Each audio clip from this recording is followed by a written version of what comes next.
So, Eid Mubarak to all AC fans around the world. In case you're celebrating or not, it's Eid for me, so I'm going to say it anyway. So, you're all here today for Assassin's Creed, not for this. No one cares about this. We're all here for Assassin's Creed. Now, let's face it, it gives us the will to live. Whether you like it or not, we're all here for Assassin's Creed. Today, I wanted to talk about what gives us the will to live. And you might think, oh, that's obviously Assassin's Creed, but you would be almost correct. What I wanted to talk about today is Assassin's Creed DLCs. Now, DLCs or downloadable content, whatever you call them DLCs. These were additional content that were made for Assassin's Creed, and AC1 didn't have anything, but this started from Assassin's Creed 2 with the Bonfire of the Vanities and the Battle of Forli. Now, these two were very low. I don't want to say anything too bad, but they felt pretty low effort because they felt more like they were just cut content, and sometimes it didn't really work very well. And especially, I think it was Battle of Forli, or was it Battle of Forli or Bonfire of the Vanities? Yeah, Bonfire of the Vanities, where you had to kill those 9 targets, which is supposed to be an AC1 reference, but it wasn't even that well. I mean, there was no context behind any of those, and you never really cared about them. Um, but the DLCs that have been very memorable for Assassin's Creed fans have been DLCs like uh, the Da Vinci disappearance with in Assassin's Creed Brotherhood. So DLCs like these have been something that stood the test of time, and people remember these fondly. Now, Brotherhood didn't just have Bonfire of the Vanities, the Da Vinci disappearance. It had Animus Project Update 1.0, 2.0, and Update 3.0. What are these? They don't matter. They're just multiplayer things. But you also had the Copernicus conspiracy. This was like a PS3 or like a PC exclusive when it came out. Uh, this isn't exactly very something that a lot of people remember because not a lot of people got to play it. But the DLC that most people obviously played was the Da Vinci Disappearance, which I think is still one of the best Assassin's Creed DLCs made. And then let's move on to AC3. We had, sorry, not AC3, AC Revelations. This game had, let me see, it was, what was it? How many was it? I think it was three download DLC packs. But there was two of those were just like one of them was like a multiplayer character pack, and the other one was like a multiplayer map pack. The third was obviously the Lost Archive, which I think is also another great DLC. But I wouldn't really call it a DLC. It's more like a mini game inside the game, which I get could be considered DLC, but I wouldn't really say that it's one of the best. It does give you a lot of insight into a lot of characters like Clay and Lucy, but it's not exactly what I'd call a good DLC, a good Assassin's Creed DLC. And finally, we have Assassin's Creed 3, which started this trend. Well, not trend, but like it was the first game that sort of explored the mythical aspect of the series with the tyranny of King Washington. Now this was made by Quebec. Obviously, you can tell it had mythical elements. You had three. It was divided into like 3 parts, kind of like how Fate of Atlantis was, where you had, I think the first one was called the Infamy, and then the Betrayal, and the Redemption. Ooh, Red Dead Redemption. No, it's not even that good, and it's so bad. It's like the whole thing is set in like an alternate reality, and nothing happens in the actual like the main reality where they sort of branch out from. Nothing happens there. So Connor and George Washington, spoiler alert, they basically they touch the apple together. They touch each other's apple, whatever, and they transport in this like alternate universe where George Washington is like the king and he's got powers, and Connor has to wear like wolf clothes and transform into an eagle, and yeah. Anyway, let's move on. We also had Assassin's Creed Black Flag. Well, sorry. Oh, wait, no. We had one more game that I always forget about. Assassin's Creed 3 Liberation. Now, this had the Connor mission. It was called Connor's Way, I believe.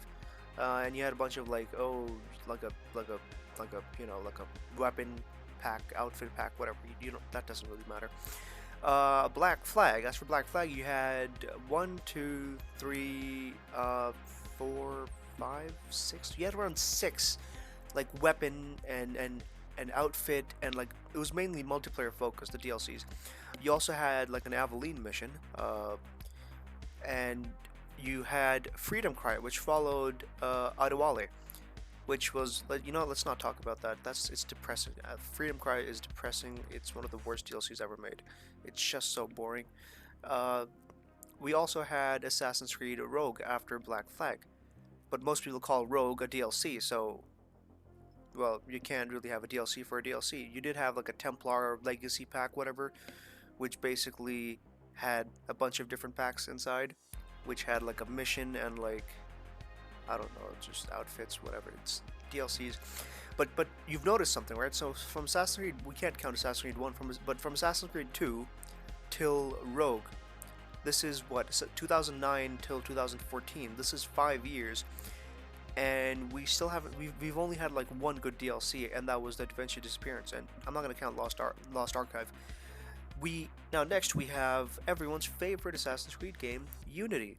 Now Unity had two outfit packs or whatever, like whatever, you don't care about those. But there was only one DLC, which was supposed to be a paid DLC, but because of the disaster of a launch, they decided, you know what, let's make this, let's give everyone the DLC. So we had Dead Kings, which, to be honest, it wasn't the worst. I kind of enjoyed it. The vibe and the atmosphere of Dead Kings was really really nice. And the map is just, it's beautiful. It still stands up in 2022. I mean, it looks better than most games that come out these days. But yeah, it's still nothing to write home about. It's still not that great. Now we have Syndicate next, which oh my god. Okay, so basically you had the Dreadful Crimes, which was like a series of missions, I guess, and then you had Steampunk, Victorian Legends, and Streets of London, blah blah blah. Outfit packs, you don't care about those. There were two DLCs. Let's start with the one that I think is actually just terrible because it's unplayable, and that is The Last Maharaja. This DLC, I've never seen a more broken DLC in my life. Like, the game just stops functioning. No one playtested that game, and the DLC just ruined everything. The game was at least playable. The thing about Syndicate was it was playable. Unity wasn't playable. Syndicate was playable. But then The Last Maharaja came out, and then the game was unplayable when you were playing the DLC because it was just so broken. But then we had Jack the Ripper. Oh, hey, just this was their chance to give everyone the perfect Victorian London, sort of like, like very dark and gritty game. This had the tone of Dead Kings and the seriousness of Dead Kings, but it was set in England, and it was great because the same team that made Dead Kings also worked on Jack the Ripper. It starts off great, right? It's very serious, and the graphics also look amazing in this. But then it becomes stupid because, like, not even 15-20 minutes in, you are revealed the identity of Jack the Ripper. So anyway, it was a terrible DLC. Jack the Ripper takes over the Rooks, and he gives them purple clothes instead of the ugly green ones, and purple still looks bad. And he has a gang, and he goes around screaming, and he goes around killing people in plain sight, which, it started off great, and then it just, I don't even know what to say. The music is really nice. The music is nice. I can say that. I can say that about every single Assassin's Creed game. The music is nice. But yeah, the DLC itself, terrible. So we're at 2015 now. So 2009 to 2015, 6 years. There's only one good DLC, and it's getting a bit worrying because for a franchise as big as Assassin's Creed, you might expect better DLCs, but well, I guess not. Now, we had, okay, so basically, well, we have Assassin's Creed Identity, but you know what? I don't want to go over that. It's crazy how Identity actually has a bunch of DLCs. But yeah, we're not going to talk about that. Now, let's talk about everyone's favorite Assassin's Creed game. Yes, another favorite, Origins. Now, this game had a lot of like outfit packs and stuff, which I guess this was the game that sort of started the trend of microtransactions as a whole, because Unity had microtransactions, but they weren't as invasive as like Origins was. So Origins started this trend. It took the series into this new direction, and you had two main DLCs. the Hidden Ones and the Curse of the Pharaohs. Now let's talk about the Hidden Ones first. This it's a short story, short DLC, but it because it's so short and it's so focused, it doesn't have all the narrative issues that the main game did, which I know a lot of people think, oh, Origins was perfect, but it wasn't. Let's face it. So Hidden Ones really it was more of like a small, concise story, but it had more of a focus to it. But the Curse of the Pharaohs. Now this is okay. This is just terrible. There's no other way of saying it. Okay, this was the first time we had. This was the second time, sorry, that we had a mythical DLC after the turn of King Washington. Most people think, oh, this DLC is good. This is how you should handle mythology, but there's no explanation for any of this. There's nothing. So there's no explanation for the weird, like, the thing that Bayek finds that you have to slot in, and then the pharaoh comes out and you fight the pharaoh, and everything was in Bayek's head anyway. So how are okay? I can't explain it because they didn't explain it either, and the timeline is also messed up because in the beginning of the Curse of Pharaohs, Aya says that it's been 4 years since they've laid rest to the creed, and whatever. The ending of Origins, they say it's 4 years. Now Origins ends in around 43 BCE or 42 BCE, 43 I believe. So this should be set around 39 or 38 BCE. And the Hidden Ones is also set around the same time. So which came first? People say that the Hidden Ones came after the Curse of the Pharaohs, but Amar Azazel, well, I'm not saying that he's wrong. I mean, he just thought otherwise. He thought it wasn't like that. But I don't know. You don't know. No one knows. So let's talk about the best game ever made, and that is Assassin's Creed Odyssey. Now, the crazy thing is, now the main reason why I even sat down to record this is because I wanted to talk about Assassin's Creed Odyssey and Valhalla's post-launch, the differences between these. So, Odyssey has a lot. Let's not even get into the DLCs yet. Let's just talk about all the stuff you get, the free stuff, right? You have Odyssey, you have the quests, the what is it, the Greek stories or whatever. You also have the story creator mode. You have a lot of content with Odyssey. But yes, the DLCs. You had two DLCs, two mainline DLCs, Legacy of the First Blade and The Fate of Atlantis. Each DLC is divided into 3 parts.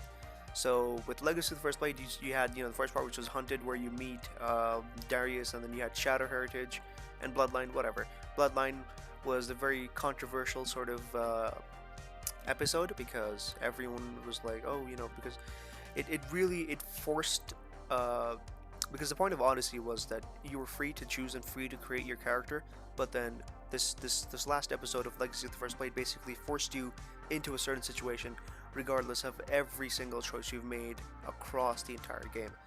So yeah, that's stupid. So despite the fact that people, like, if you like Odyssey, that's fine, but the thing that I've noticed is even people that like Odyssey, they don't like the DLCs as much because both DLCs have had issues. So Legacy of the First Blade, obviously, as I mentioned, the last episode, it basically just disregarded all the choices you made so far. And The Fate of Atlantis. Now this also did something very stupid. So you had 3 episodes: Fields of Elysium, Torment of Hades, and Judgment of Atlantis. Now in Judgment of Atlantis, you have Aita, Juno, everyone shows up. It's a crazy battle, and oh my god, I don't even know what to say. But thankfully, Layla kills one of the most annoying characters in the series. That is Victoria Bibo. I don't know how to say her name. But in case you guys don't know, she was also in Assassin's Creed. Um, uh,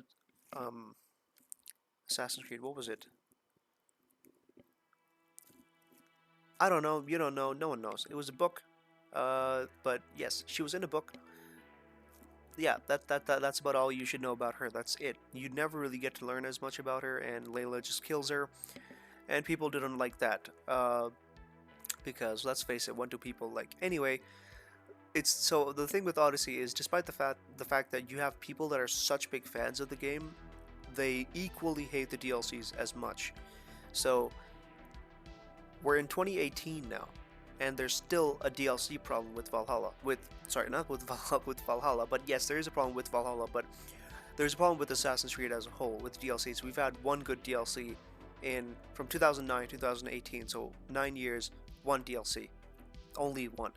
So let's move on to the game that sort of divided the fan base more than Odyssey ever did. Odyssey did divide the fan base, but Valhalla did as well. So with Odyssey, you had people that liked Odyssey and liked the newer style, and with uh, or you know, you had people that liked the older style and they liked Origins, which also doesn't make sense. But with Valhalla, as I mentioned in my last video or the previous video, I think, yeah, where it's crazy. So the fan base is just mental right now. So let's talk about the DLCs. You had Wrath of the Druids, which was marketed as a very, you know, like a mythical DLC. Once again, it was supposed to be the fate of Atlantis or the Curse of the Pharaohs or the Tyranny of King Washington of this game. It was supposed to be that mythical DLC. It wasn't. I mean, it did have some mythical elements, but the DLC was more, you know, political and you know, a bunch of different things. But it was not. The focus was definitely not on the druids, and there was actually more first civ stuff in this than there was in any other DLC in the last couple of years. Okay, not in the last couple of years, but in Valhalla at least. So next we had the Siege of Paris. Now this was a DLC where everyone thought, hey, Eivor's going to become an assassin. That cutscene at the end of the main game where Eivor tells Hytham that she won't become an assassin. Everyone thought this is the time she's going to become an assassin. We're going to love the game again, and Assassin's Creed will be saved. That did not happen because the Siege of Paris is the most irrelevant DLC I've ever played in my life. Um, but you know what? Just when you thought it couldn't get worse, they said, hey, we've got a surprise for you. And then they released The Dawn of Ragnarok. Now this was supposed to be a mythical DLC that followed Odin going after his son, you know, finding Baldur. This was set right before the events of Ragnarok that you see in the Animus Anomalies and obviously in the mythical ending of Valhalla, the mythical main ending, the Asgard ending.